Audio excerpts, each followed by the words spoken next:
August 15th, 1852. I find myself jotting in this journal but sparingly now, and it ain't solely on account of nearing the ends of its pages. The truth is, the zest to translate thoughts to ink has waned. The spring of my musings has run dry. Mornings greet me with a malaise, leaving me indifferent to the dawn's light, the majestic vistas, and the fellowship of those remaining among the caravan. I pen this journal with the intention of dispatching it to my folks back in New Jersey, feeling duty-bound to provide them more than a mere tally of our stops along the way.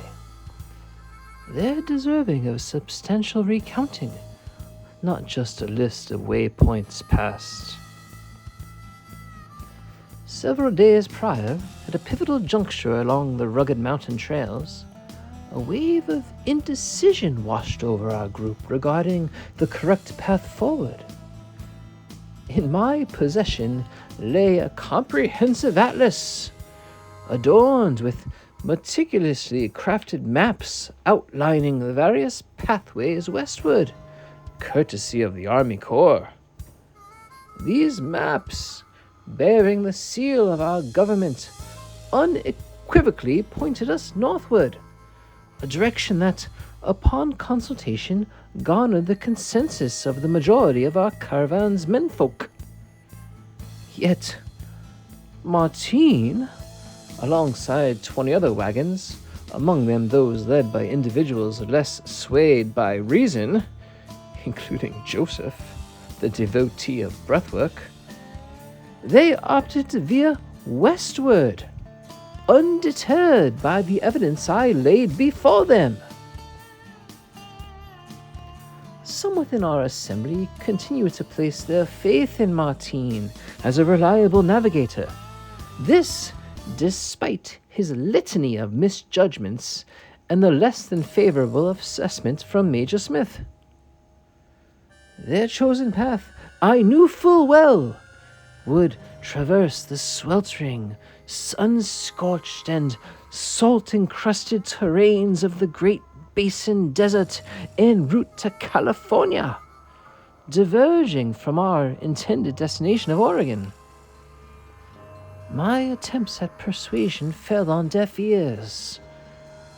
Joseph, already markedly near starvation from his vegetarianism, now faces a journey I fear may test the limits of his endurance. The most vexing part of it all was that Eva nearly sided with them. I almost became the violent ghost of Malachar in our heated debate on the matter and had to restrain myself. It took all I had to persuade her to remain by my side. Mere days later, she proposed an idea that sapped me of any remaining spirit. Eva envisions for us, for me, for her, for her widow, her son, who's a spitting image of the demented father and the twins yet to come. Yes, she envisions for all of us a life together in Oregon as one family. My query on whether she harbored thoughts of joining those peculiar Mormons was met with a response that chilled me to the bone. She elaborated on a scenario where, in the Mormon tradition, a man may have multiple wives. However, in our peculiar case, she fancies the idea of having a husband and a wife for herself.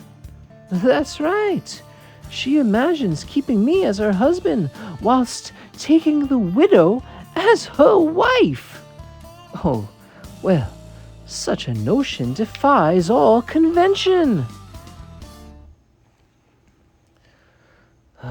But it is a comfort, at the very least, to have Michael alongside me, though of late he's become increasingly consumed by his thoughts, particularly fretting over the scarcity of grass in these mountain stretches. What truly ails me is the absence of my mate, Stephen. He had a knack for finding the bright side in the bleakest of times. And now that he's departed, it falls upon me to find the bright side all on my own. Diamonds, diamonds, diamonds. This refrain doesn't mean much to me tonight.